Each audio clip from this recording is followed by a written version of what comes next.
एक गांव में चंदा अपनी नानी के साथ रहती थी। चंदा के माता पिता की कुछ अरसा पहले ही रोड एक्सीडेंट में मृत्यु हो जाती है। चंदा बहुत कम अकल थी।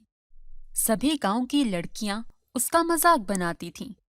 उसकी इस आदत से उसकी नानी बहुत परेशान रहा करती थी। एक दिन चंदा की नानी चंदा को बोलती है, बेटी, मुझे बहुत भूख लग रही है, जल्दी से मेरे लिए खाना लेकर आओ। अभी लेकर आई नानी। चंदा जल्दी से नानी के सामने रोटी रख देती है।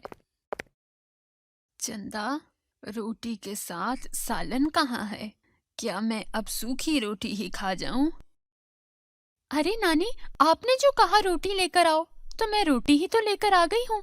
अब इसमें मेरी क्या गलती है? नानी चंदा की इस हरकत पर सर पकड़कर बैठ जाती है।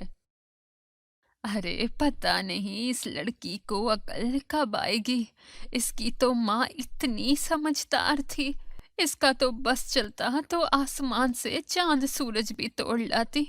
इस कम अकल का मेरे मरने के बाद क्या होगा? नानी, तुम हमेशा मुझे बेवकूफ ही समझना। बात रही चांद सूरज तोड़कर लाने की, अब मैं भी तुम्हें ऐसा करके ही दिखाऊंगी। ऐसा बोलकर चंदा गुस्से से वहां से चली जाती है।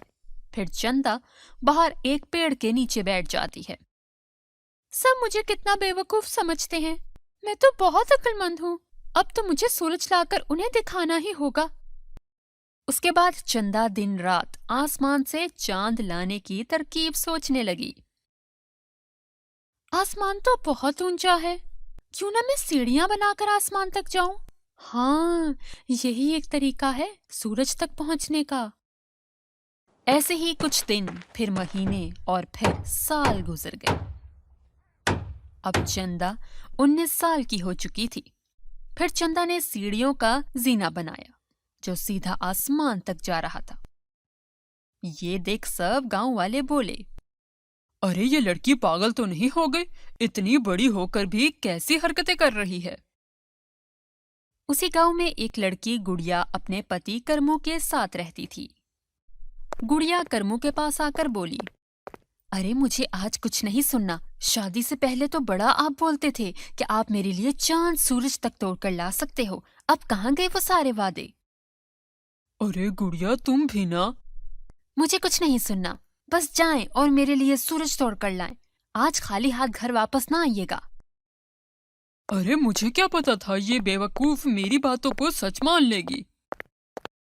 करमू परेशानी की हालत में घर से निकल पड़ता है। चलते चलते करमू को चंदा की जीना नजर आती है।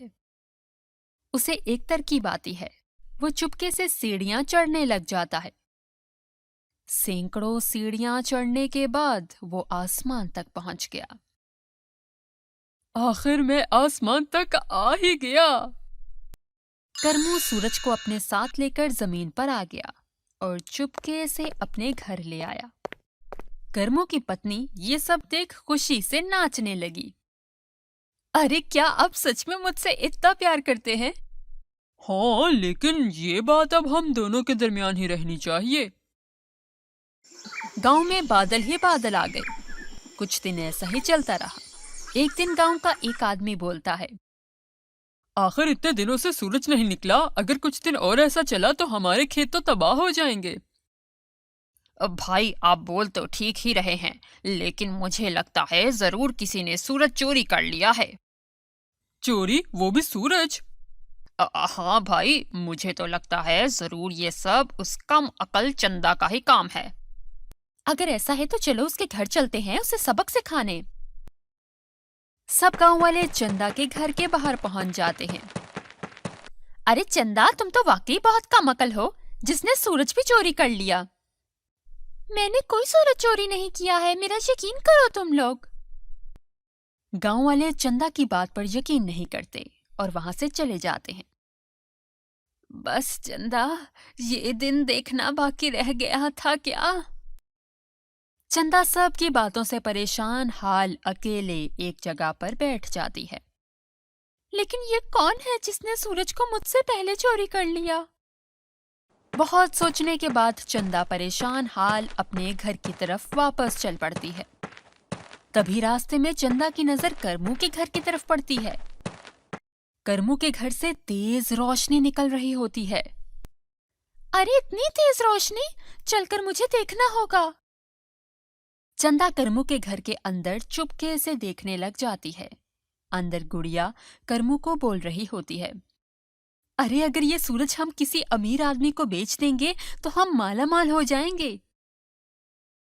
अरे इतने सालों मेहनत मैंने की और सूरज इसके कब्जे में है, मुझे कुछ करना होगा। फिर चंदा सब गांव वालों को अपने साथ लेकर करमू के घर पहुंच जाती है और उधर ही पुलिस को भी फोन करके बुला लेती है। फिर सब गांव वाले करमू और उसकी पत्नी को पुलिस के हवाले कर देते हैं और चंदा से माफी मांगते हैं और सब उसको एक अक्लमंद लड़की मान लेते हैं। हेलो दोस्तों, आपको हमारी ये कहानी कैसी लगी हमें कमेंट करके जरूर बताएं। शुक्रिया।